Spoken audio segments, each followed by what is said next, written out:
What's up, everybody?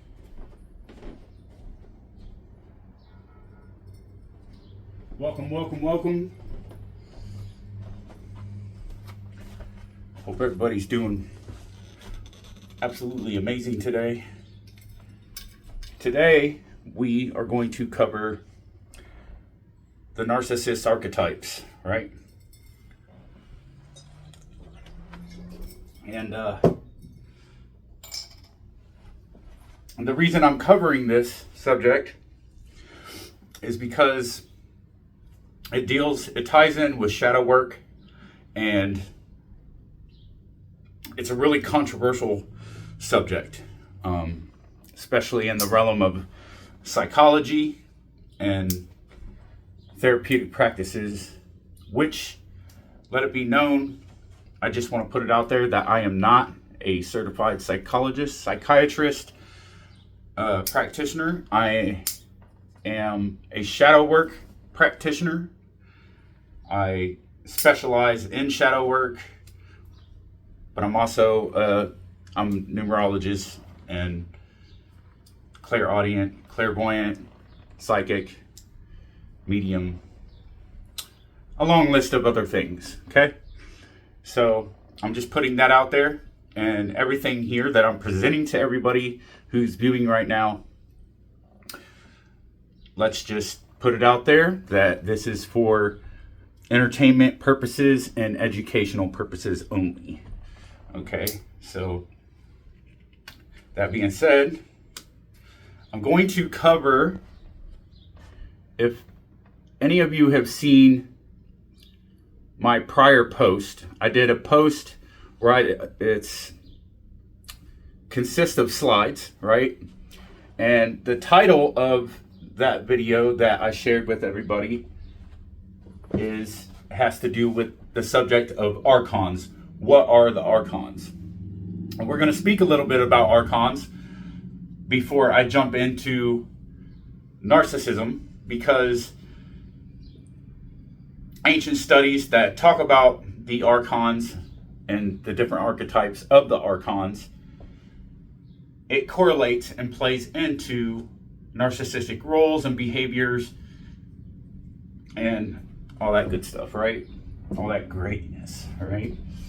So, before I jump to that, I'm going to go ahead and write up here our main topic for today is going to be what? It's going to be narcissism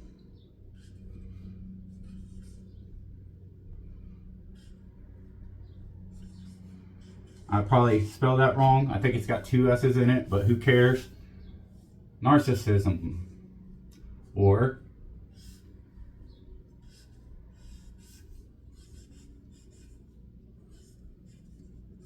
narcissist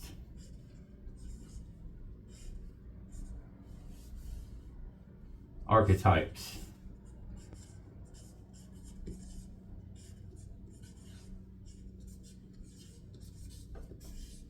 Okay.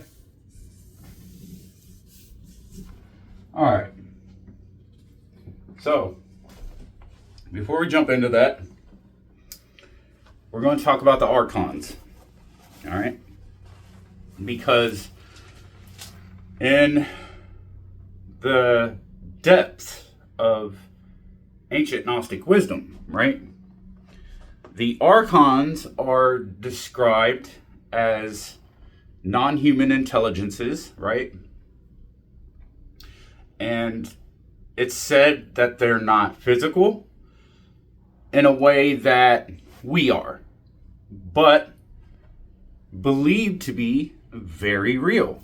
Okay? So, because it is said that they emerged before the earth was formed, right?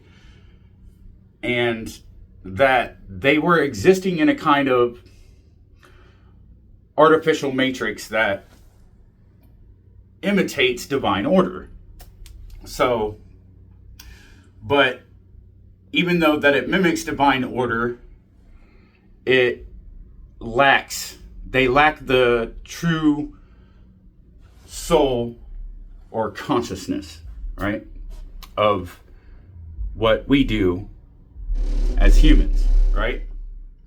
See, when they don't like what you're talking about, things like that happen. Right?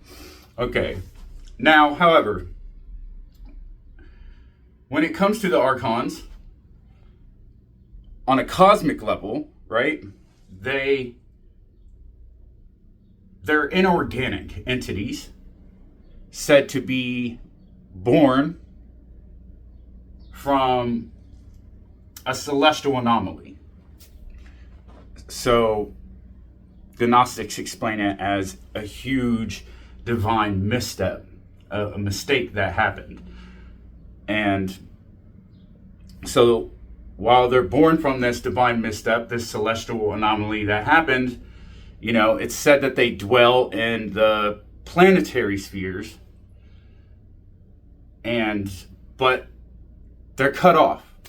They're cut off from the true source light. And the reason that psychic attacks and things of this sort happen, right, is because their energy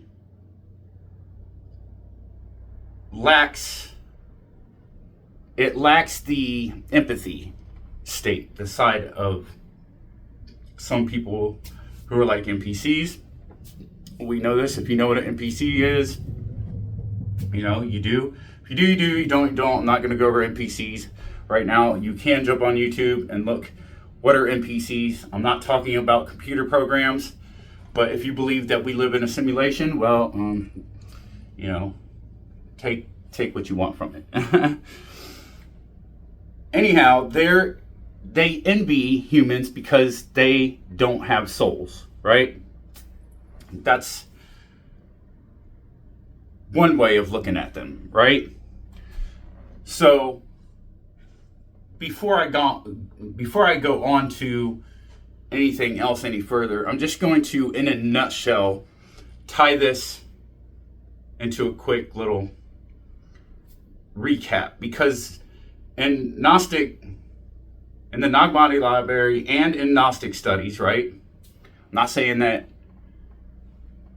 it's one and the same, but do your research.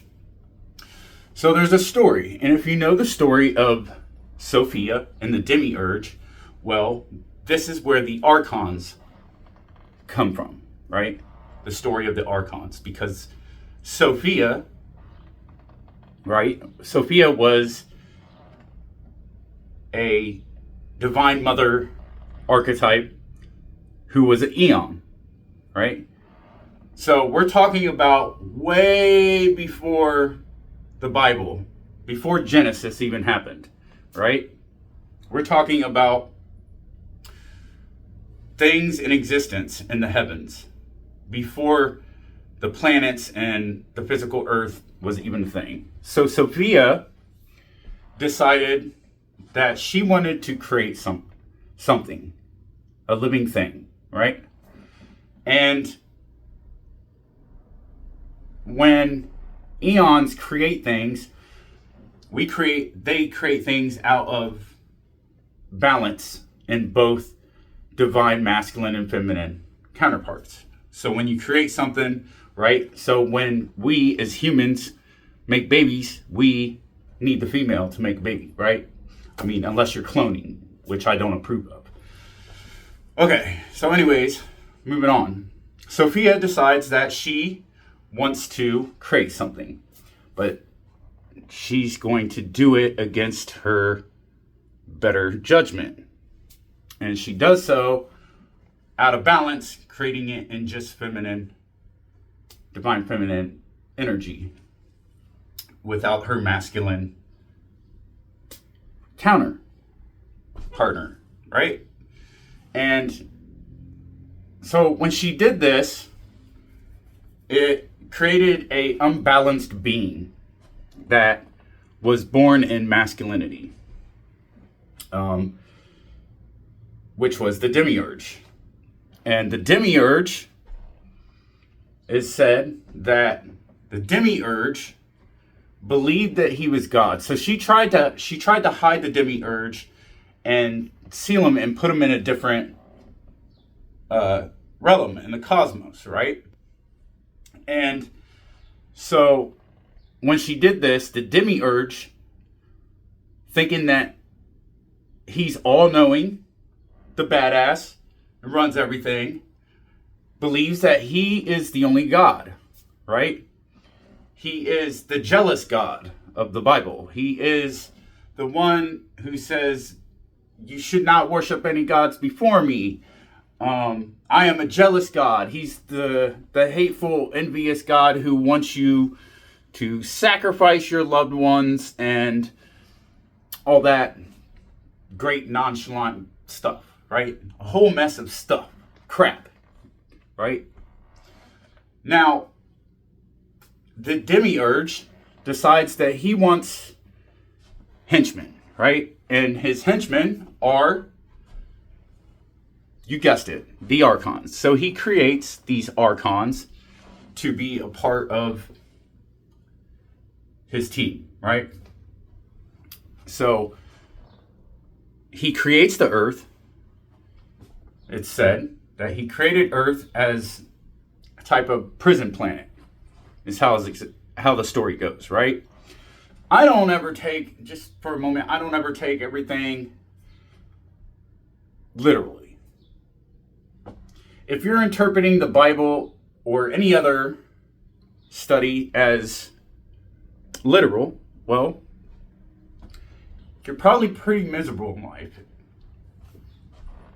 Most people I met on my journey, I'm not saying that that's true to everybody, but on my journey, see, because I grew up Christian and, I was born again and all that shit. And I'm just saying here that everybody that I've met, including my sister and including a long list of others, and it goes without judgment. Do you believe in whatever you believe in? I have nothing against anybody's belief system. As long as you're not jumping on my channel and saying, repent now for your sins. Just know now that's not going to work with me here. So you can miss me with all that. So let's be adults. If you come here with a closed mind, you can leave. All right, moving on. So that's the story of the demiurge, right? Now, on a psychological level, right, Archons show up as invasive thought forms, right? So they don't necessarily make us act inhumanely, right? But in other ways, they amplify some of our worst traits, right? And they do this by distorting our perceptions, hijacking our minds when we invite them in. Because when we invite something in, then we are no longer just us. We are influenced by other energetic influences, mentally, physically, spiritually, right? Which is why mind, body, and soul, right, is such an important thing. And the Holy Trinity thing, the Father, Son, the Holy Spirit, all that stuff ties together, okay? It ties together. It's just, we've been drip fed over the years, right? Moving on. So, because of free will and because of choice, well, we're talking about mental, emotional, and spiritual control here, right? And this is why it's so important to be mindful, raise our awareness, see things so that we're able to step outside ourselves and see things for what they are. And the only way that we can do that is when we can go within ourselves and meet ourselves. All right? So, the term know thyself. How many of you are familiar with the Matrix? Neo goes and sees the Oracle, right? And he's standing in the kitchen and he knocks the vase over. She said, don't worry about that. He knocks the vase over, crashes at the floor. And behind him is a sign up behind his head and it says, know thyself. The Bible talks about this too. It says, know thyself. Now, why is it important to know thyself? Because when we know ourselves, then we become more vigilantly standing in our strength in opposition to oppressors or oppressive energies, right? And so we can protect ourselves, and because we raise our awareness, we're aware of these types of things that are going on, and we recognize them for what they really are. Well then, ladies and gentlemen, what we have here is we become our own pillars of strength, and we become our own force that is a force to be reckoned with, correct? So drop a fire emoji if you agree. Yes, 100%. Pick whatever emoji you want. Okay? So archonic, psychological, non-biological forces, entities, energies, lower vibrations, thrive on confusion, right? Distortion, fear. So let's think of them as these mind viruses, right? And these types of mind viruses, well, what do? They feed off unchecked emotional and mental distortion. Which brings me here to narcissism. Narcissist archetypes. Archetypes are right? All right. So, hope y'all don't mind if I vape, because I quit smoking cigarettes, so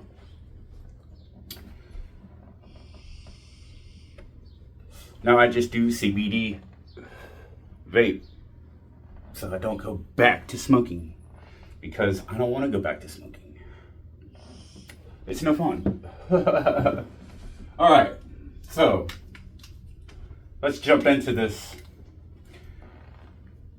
The first type of narcissist that we have, right? We have our cerebral.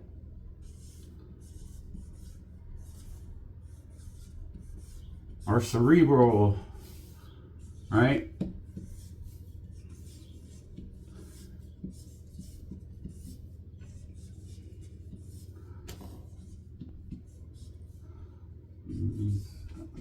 All right. So our cerebral narcissist, right? This is the type of archetype that is the intellect as identity, right? So intellect as identity. I'll just put ID. All right? Or cerebral. I know, I wish I had a dry erase board, but I don't yet. I found one for $30, but you know. So our cerebral narcissist, this is the type of individual who gains validation through intelligence, knowledge, right? This is somebody who, through intelligence and knowledge, sits back. They're like creeper, cyber stalker, gains information on people, watches people, the stalker, the creeper, you know, the weirdo, not the good kind of weirdo either, because there's a difference between weirdos out here. I'm a weirdo, and I embrace my weirdness. That's different than a creeper weirdo, right? We know this. Yes, we do. All right, so with the knowledge that they gain, they use this as a manipulation to others, right? They do. All right, now, when I'm speaking on narcissism and different archonic archetypes, this goes both ways. It's not just male and masculine energy, and it's not just female and feminine energy. And another important thing to note here is that masculine and feminine energy is neutral energy, right? It's not sex specific, because we have both in us. We are both masculine and feminine. And when masculine and feminine is in imbalance, it gets messy. All right, so masculine and feminine energy is our soul's essence, right? It's our essence of our energetic vibrational frequency and balance, right? So that's just a little side note. Now, moving on.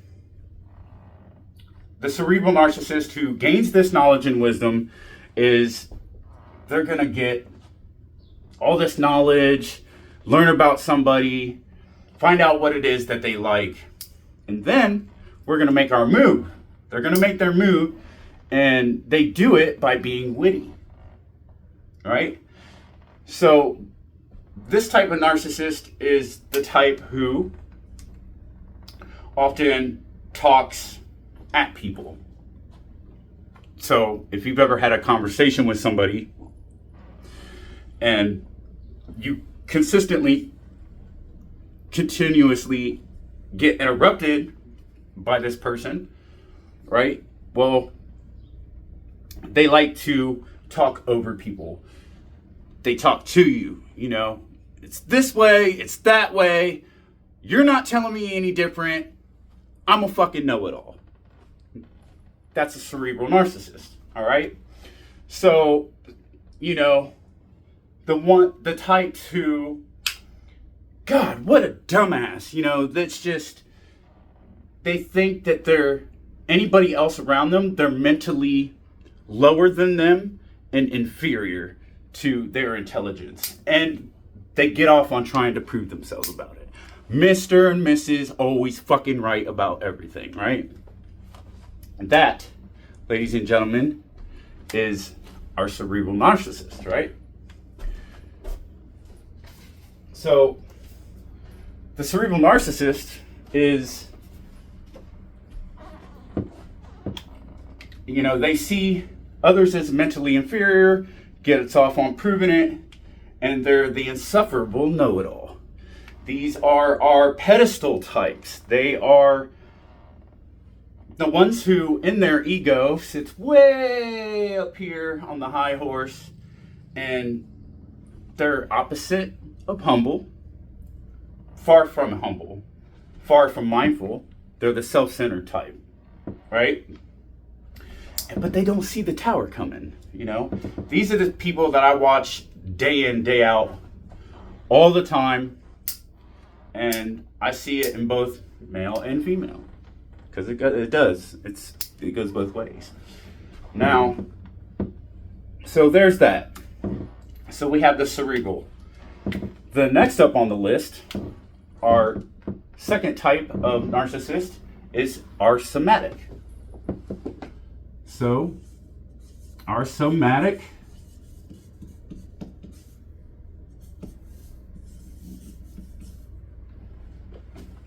and our somatic, right? This is good looks.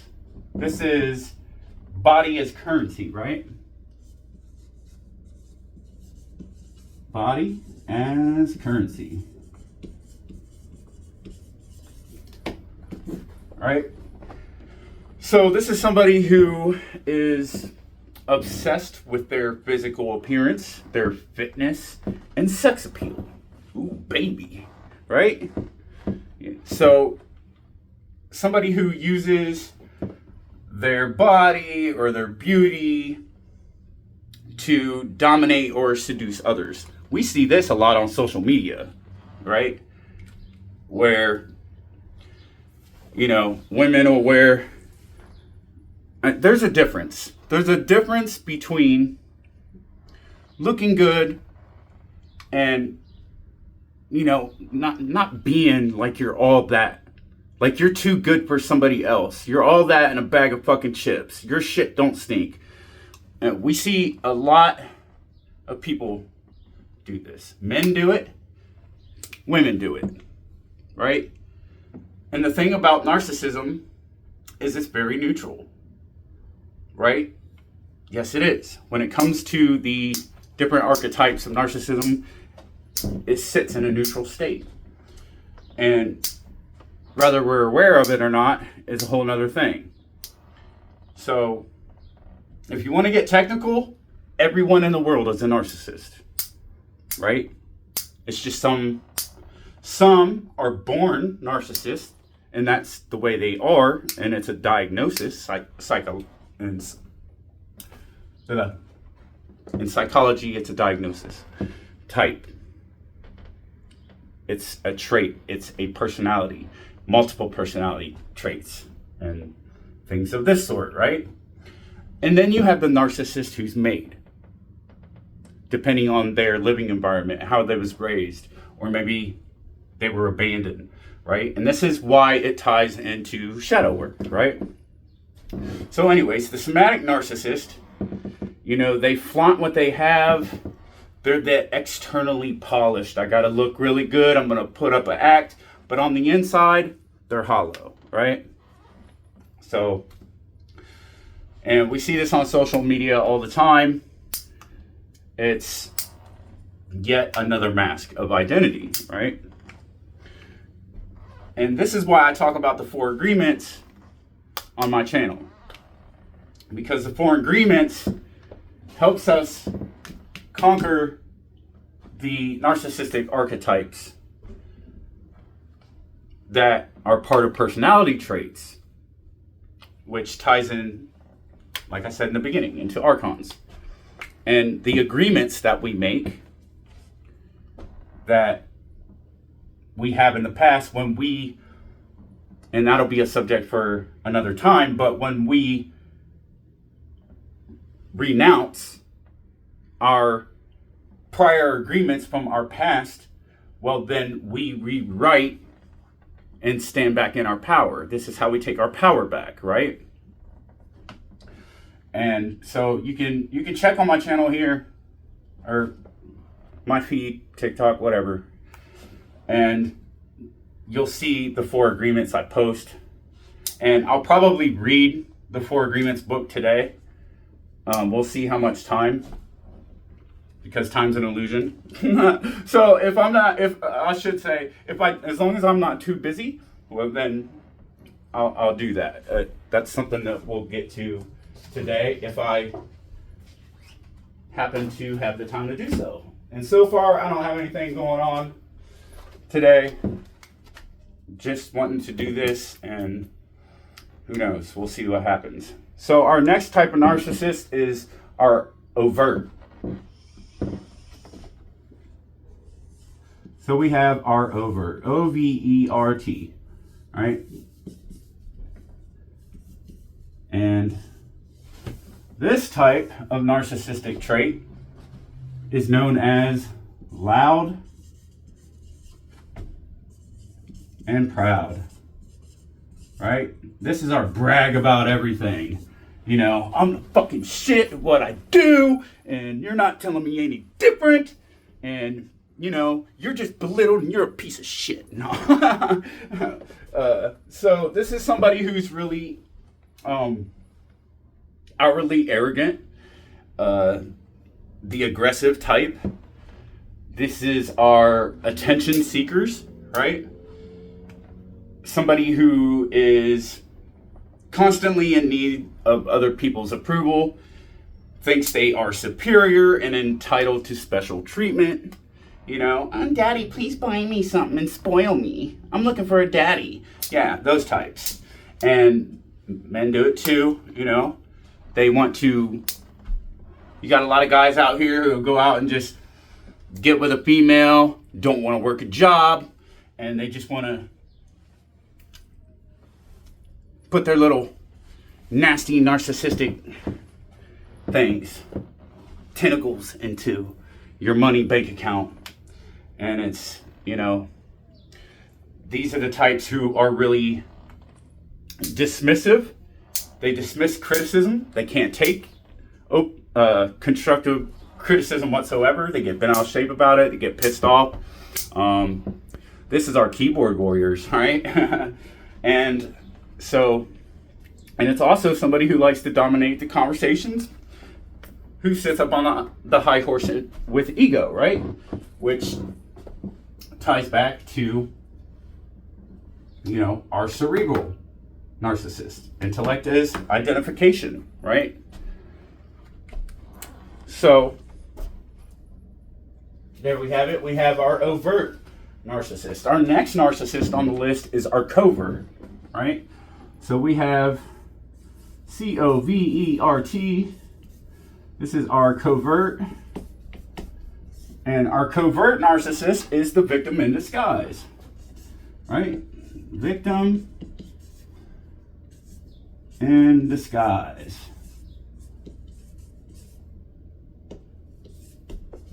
Right? Our victim in disguise, this is our silent manipulators. And you know what's fascinating about this type of narcissist, ladies and gentlemen, here?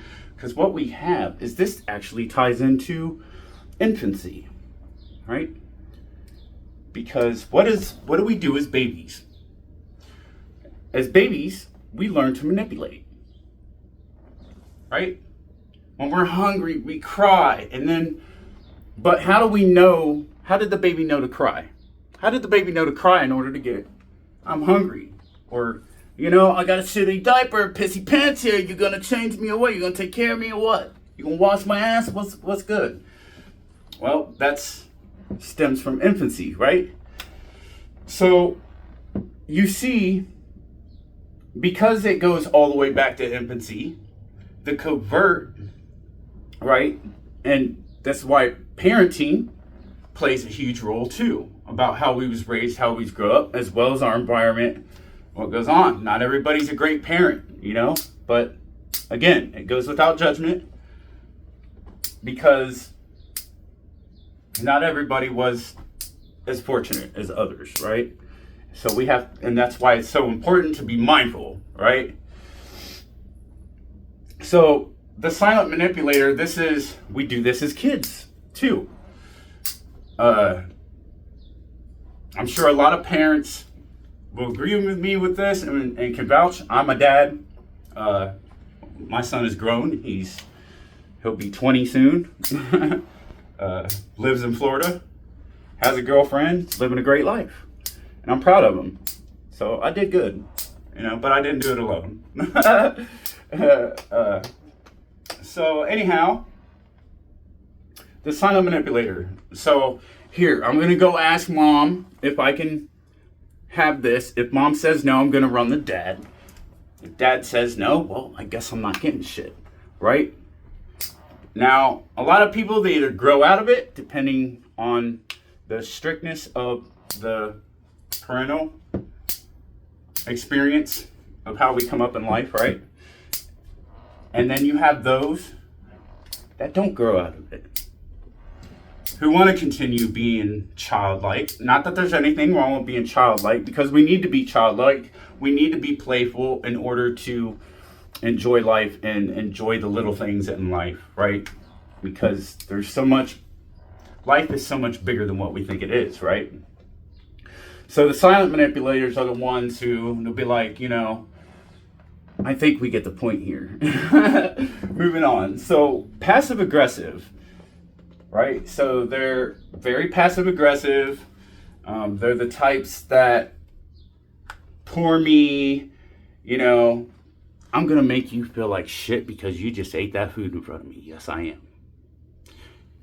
Shame on you. So, you know, there's these types. And they guilt trip people and get people to feel bad in order to get money from people.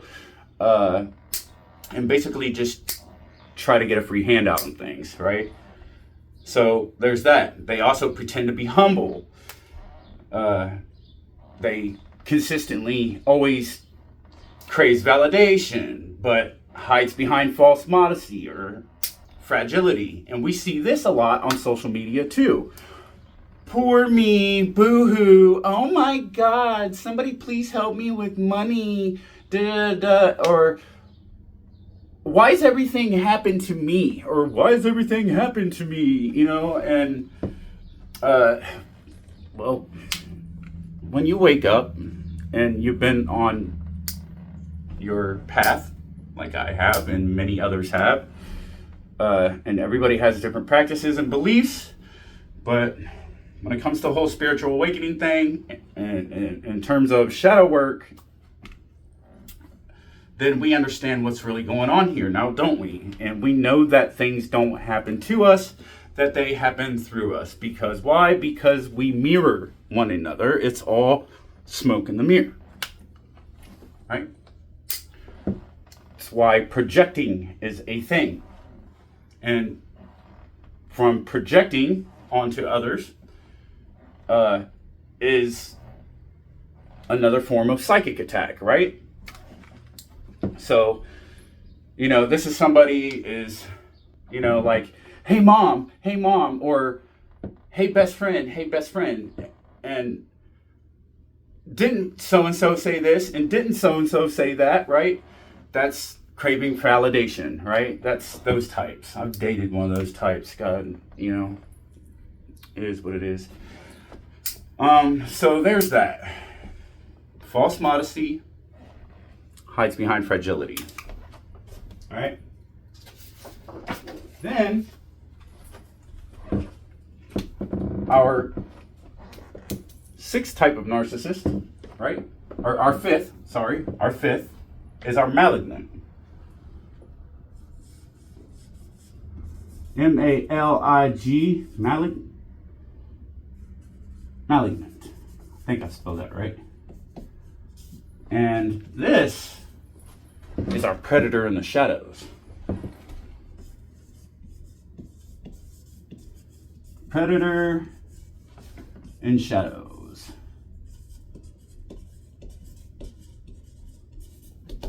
Right? So our predator in the shadows, this is our antisocial person, somebody who's into sadism, lacks empathy.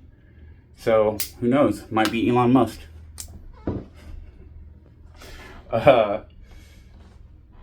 You see a lot of this in politics, right? Because the malignant is the controlling type of individual who likes to cause pain to others, never accepts responsibility for their own mishaps, you know, they're not very apologetic. And they'll gaslight you. They're quick to gaslight you very quickly if you try to call them out and throw them under the bus on it. They get butthurt. They can't handle it. You know? I'm gonna throw a fit because I've never had my ass whooped. Right? So there's these types. And this is the kind of psychological... This is the predator in the shadows gets into the danger zone. Right? This is where we find the type of narcissist. It's not just traits. It's not something that can be worked on anymore because it's so deeply instilled in them that they're very controlling. We see this in serial killers. We see this in bad toxic relationships. Everything goes wrong, right? And so much deeper than, right? So they like to isolate their victims. They like to be psychologically and can even stem to physical abuse, right? But only if you allow it. Not that you can prevent somebody else from doing something to you, but if you are in a toxic relationship and you are with a malignant narcissist, then you're in a bad toxic situation and you need to get out of it. Now, this is why I disagree. Well, not just I, but a lot of people. It's not just myself. It's not just my team and my guides and the deities that I work with. They come through me and speak on these things, right? And so when you're in a toxic relationship, we do have free will. We don't agree with, oh, let's demonize the masculine, the male, right? And never talk about the female. Never talk about that side of things. That's poor me syndrome, right? That's poor me syndrome. If you are out here preaching away, acting like you're better than everybody else, well, then you are a spiritual narcissist. All right? Yes, you are. Because you're gaslighting people, specifically men, right? And they're the ones who's the parasitic spiritual leech. And that's incorrect. And the only thing you'll ever hear come out of this type of person's mouth, because they are what? They are the covert. This is the victim in disguise narcissistic archetype. And the only thing you're ever going to hear come out of their mouth is narcissist. One word, narcissist. And they'll never talk about all the other types that I'm talking about here today. Right? And that's another reason that we're talking about all this. Right? So, moving on. Our sixth type of narcissist is our communal. Right? So we have our communal. And this is our virtue signal, our virtue signaler, right? Virtue signaler. Excuse me. All right, this is somebody who appears to be very generous with people, pretends to be very spiritual or humanitarian, but it's all for show. So Hollywood, right? It's all for show. It's all for show. This is catfishing, and I'm gonna wheel you in. If you take the bait, then I'm gonna make you think I'm great, and I'm gonna get you to come in, and then I'm gonna get all I want out of you. And that's also stems into covert, right? So you're starting to see as we go down the list how each one relates to another, right? So, all right, Freemasons. Freemasons do this. They like to use charity, right? But they don't really do anything about that, do they? No. So they use the charity or activism. Then there's other people who pose as light workers and talk about healing work and all this bullshit that they just to feed their ego, and they don't even do the work. And you can tell the difference between these types. It's very easy. It's the good one. Mr. and Mrs. Goody Tissues, I didn't do anything wrong. I do everything right, but, quick to jump and pull out that malignant predator in the shadows type. I forgive you, but I'm going to throw that shit in your fucking face later. Right? It's this type. And the bottle up theory. Right? So this is somebody with multiple personalities, aka also known as, who I like to say, Harvey Dents. If you don't know who Harvey Dent and you're not familiar with Batman, Harvey Dentl's Two-Face. So that's the multiple personality term that I like to use for the communal virtue signaler type of narcissist, okay? All right, so there's that type. Then we have the spiritual narcissist, right? Number 7, spiritual. The spiritual, dun dun dun dun, right? And this is what we call the ascended ego. The ascended ego, y'all. So this is somebody who weaponizes spirituality. You know, they think they're above everybody else because they are more awake, right? Uses spirituality to shame people and shame them while they're on their own path, which is unacceptable. It's unacceptable. Because to embrace and truly ascend the traits of narcissism that is in each and every single one of us here on planet Terra, then the only way to truly ascend ego is to embrace all the best aspects of ourselves in order for us to integrate,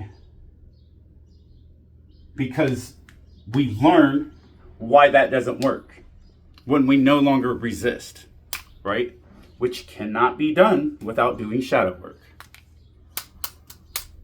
because it stems into childhood traumas and deep emotional wounds, abandonment, and a long list of others, which I'm not going over today because today's subject is this here. All right, so we have that. And then, ladies and gentlemen, we have our neutral, or also known as our natural type of narcissist.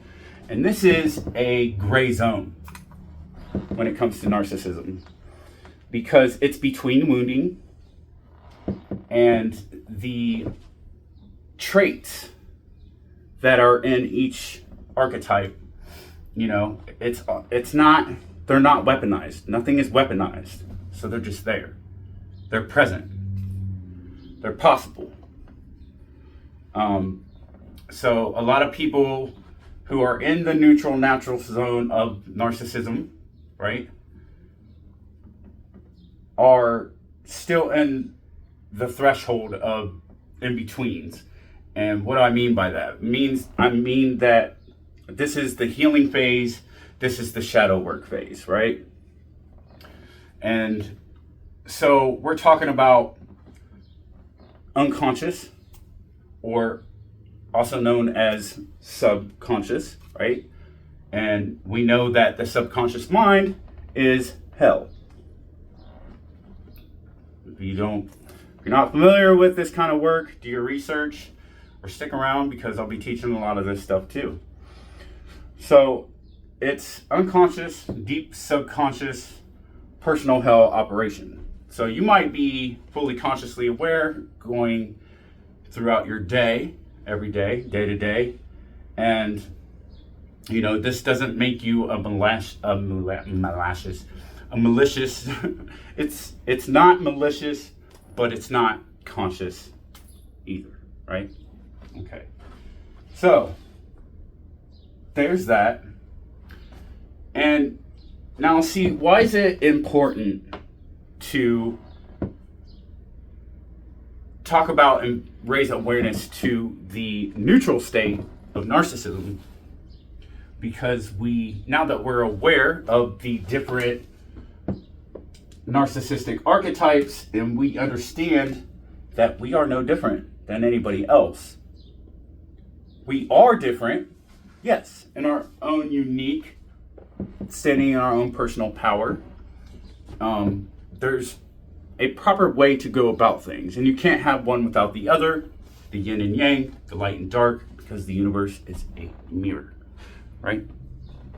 And so it's important to recognize all these things, because now that we have done what? We have raised our vibrations, and we have therefore raised our awareness. We're aware of these things. Therefore, we can ID them. We can start seeing the flags all around us. All right? So that's why using our discernment and trusting our intuition is such an important tool to have in the tool bag. Why mind over matter matters, right? Because when we master the mind, we stay in control of the emotions. We honor our emotions, and our emotions are our power. And therefore, we become our own magicians, our own sorceresses. You stand in your personal power, and you are balanced between masculine and feminine energies, both, and you honor both, right? So, all right, ladies and gentlemen, thank you so much for tuning in, and drop a like, be sure to share this up, and let me know what you think. I'm going to put the images. I have created images for each archetype, so I will be putting that out. So look forward to that, and I will see you all later.